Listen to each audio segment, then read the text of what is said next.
Today's video is going to serve as a comparison between the PlayStation DualSense Edge controller and the Microsoft Elite Controller Series 2. It also is going to sort of serve as a review for the Edge, although I did do a review on the software component a few days ago, which you can check out in the description box below. But it's really kind of a hardware review of that as well, because I haven't really talked about it. I'll say this just up front. It's one of the greatest controllers that I have ever used, and this is coming from a lifelong Sony pony who loves everything about PlayStation and DualSense. But it does have a couple caveats of things that doesn't make it as good of an offering, in my opinion, as the Elite controller, which I still think is supreme when it comes to OEM controllers. Now, there are a lot of controllers out there that you can get from other vendors that try to take the shell or the casings or a major modification of the existing controllers that they receive just off the shelf, ones that you would buy. The problem with those is a lot of times they are put together very shoddily. They are very limited in warranty, very limited in modularity, repairability, and they almost serve as either throw-offs or one-offs and typically require you to send it back to the factory for it to be replaced. Not so much so with the DualSense Edge controller, at least when it comes to the analog stick part. The Elite controller is still somewhat difficult to repair, but it can be done much easier than a lot of the other controllers. So to me, if you're going out and you're thinking of buying a Pro variant controller, the next generation of, controlling a game, to me, you're best off buying one of these two controllers, whether it be the Edge or the Elite controller. If you're asking me up front, again, lifelong Sony pony, I give the slight edge, no pun intended, to the non-Edge controller, the Elite controller. I'm going to tell you why. I'm going to go through, I'm looking down at them here, and I'm going to go through kind of system by system and explain why. So first and foremost, understand that both controllers offer a large degree of customizability in the software, which is great because it's going to give you things like curve tensions and curve responsibilities, responsibilities. I have the responsibility to give you a good YouTube channel, and I'm failing. Curve responses and that sort of thing. And both of them have that. They both have the ability to remap buttons. They both have the abilities to save multiple profiles, and they're very easily toggle between those two very, very simply. There's lots of UI in the game that lets you know, as well as sometimes a visual confirmation, whether it's a vibration or light to let you know what profile you're using, which is great. Both of them offer replaceable analog sticks. So you can take the analog stick and remove it. And they have the convex ones, they have the concave ones, they have ones that are longer, they have ones that are shorter. So you have the ability to mix and match depending on the game you're playing and also depending on the type of genre that you best fit in, whether you want to be a really twitchy shooter with a very short stick, which is a very aggressive snap, or you like the longer pull where you kind of like, you want to have more finesse control, like say like a sniping, for example, at really far distances. You're going to have that longer stick there. And both of those support that. Slight edge to the Xbox controller because you can actually adjust the tension of each stick via a screw inside of the controller. So you pop off the cap and there is a little screw in here and you could adjust the screw to make this harder or easier to move to the left, right, up, down.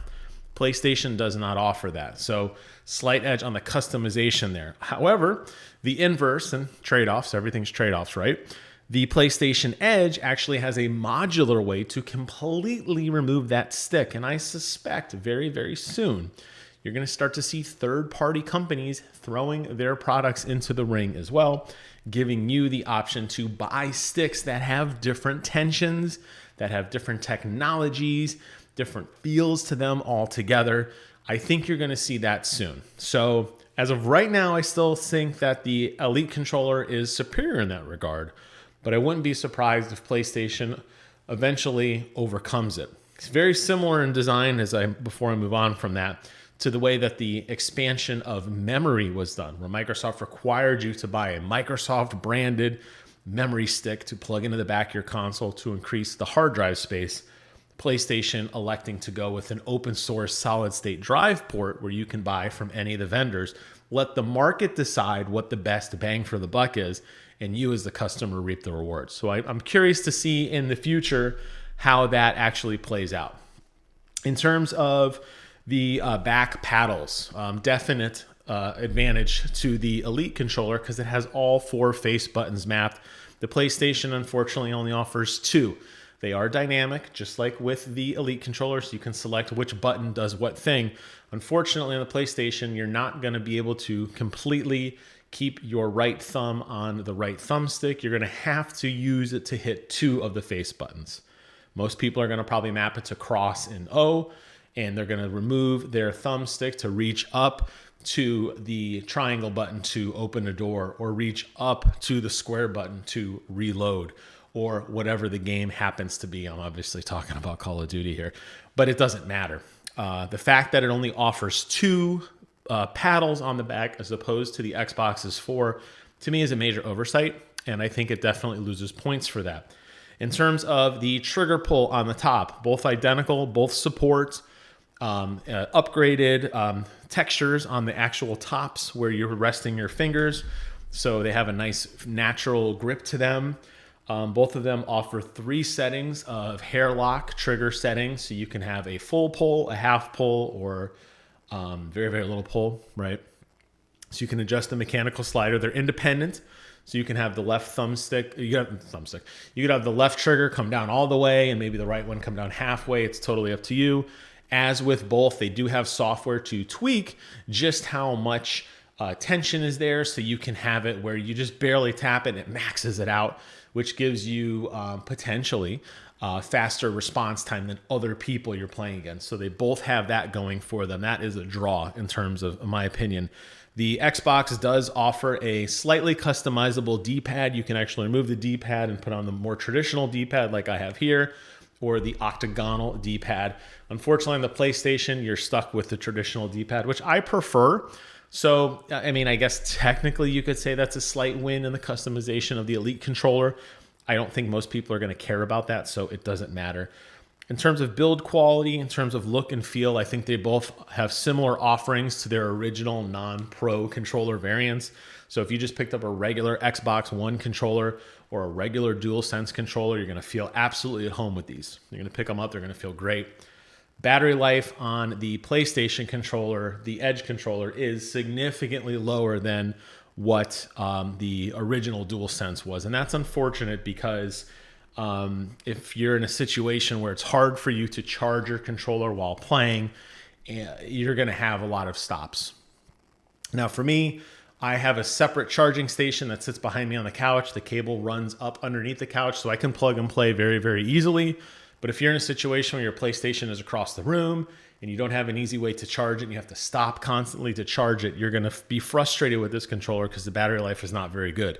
The Elite controller with the rechargeable battery, I get a lot of time out of that. Lots and lots of time. I'm playing Call of Duty on average every night, probably 4 to 5 hours, and I'm charging it kind of once a week. I'm probably getting 20-ish or so hours out of my Elite controller. On my DualSense Edge controller, I'm getting about 4 hours. So totally vast differences of the spectrum. May not matter to you depending on how you play and how long you play, but keep that in mind as well.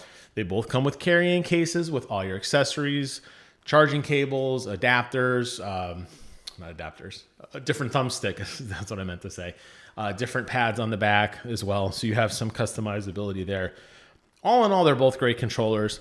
I love this because I love PlayStation so much, and I am so glad that they finally have brought something out that is now on par with other pro controllers in the PlayStation scene.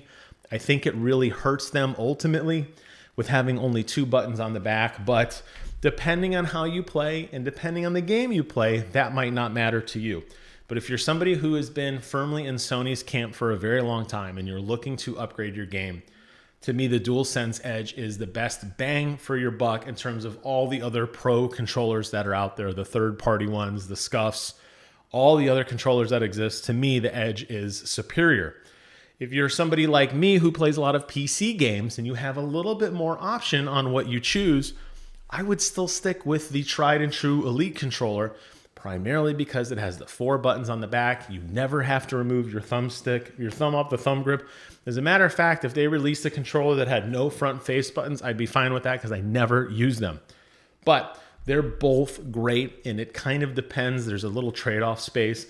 If you're worried about analog drift, then the PlayStation Edge controller is going to give you that ability to quickly swap out. Knowing that there are third-party vendors on the way, we're going to see some really radical designs coming. I think that's going to drive the cost of the replacement module down, may give you a little bit more flexibility, but you'll always be trading off 2 buttons on the back. The Elite controller, clearly Microsoft has learned their lesson when you look at the Elite Controller 1 versus the Elite Controller 2 in terms of rubberizing grips and durability and overall look and feel. So that's kind of the trade-off space, but highly recommend them both. I just wanted to give a thought and kind of a comparison tit for tat. They're both not cheap, but I think they're both worth their value. And if it's something that you're willing and investing the time in, going through the software, customizing the controller to your exact specifications, having multiple profiles for shooting games, racing games, action adventure games, changing the mapping of what you like and what works for you, I think you're going to have a much better experience than if you're trying to play those games with just the standard controller. So I absolutely recommend picking one, or in my case, both, to buy and try and figure out what works best for you. Just understand that there are some trade-offs between the two, and they're both not cheap. That wraps up today's video. Hope you found it interesting and informative. If you have any specific questions that I didn't answer, always leave a comment below because I will eventually get to you, I promise. Thank you guys so much for watching. Take care of yourselves. And until next time, I will see you guys on the other side.